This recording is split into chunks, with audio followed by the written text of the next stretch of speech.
Raise बेट किंवा brain rot हे शब्द तुम्ही ऐकलेत का? नमस्कार, मी डॉक्टर हमीद दाभोलकर, मानसोपचार तज्ञ.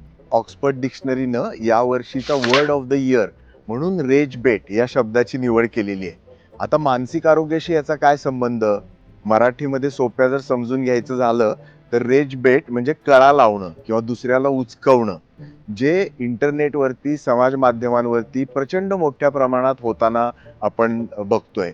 आपल्या पोस्टला अधिक लाईक मिळावे, ती जास्त शेअर व्हावी किंवा त्यातनं जास्त रेव्हेन्यू मिळावा, याच्यासाठी लोक दुसऱ्यांच्या भावनांचा विचार न करता अशा स्वरूपाच्या रेज बेट्स त्याच्यावरती लावतायत, ज्याच्यामध्ये कळा लावणं असेल, दुसऱ्याला दुखवणाऱ्या गोष्टी असेल आणि ज्याच्यामुळे लोक उचकतील अशा स्वरूपाच्या गोष्टी करताना आपल्याला आपल्या आजूबाजूला अनेक जण दिसत आहेत.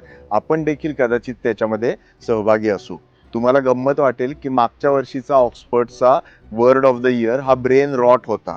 म्हणजे सातत्याने अतिरिक्त समाज माध्यमांच्या वापरामुळं आपला मेंदू जणू काही सडायला लागलाय का, कुजायला लागलाय का?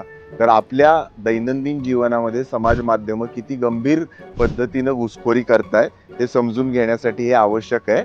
आणि त्यामुळं समाज माध्यम वापरणाऱ्या सगळ्यांच्या मानसिक आरोग्यावरती याचा परिणाम होतोय.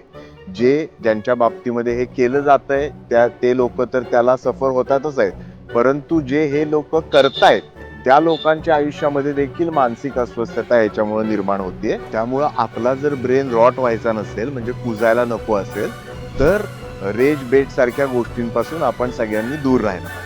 मानसिक आरोग्याविषयी अशा इंटरेस्टिंग फॅक्ट्स तुम्हाला जर त्यांची माहिती हवी असेल तर आमच्या परिवर्तन संस्थेच्या पेजला लाईक करा, फॉलो करा, सबस्क्राईब करा आणि शेअर करायला विसरू नका. आणि लक्षात राहू द्या, मनाचे आजार बरे होतात. पाहत राहा मैत्री मनाशी.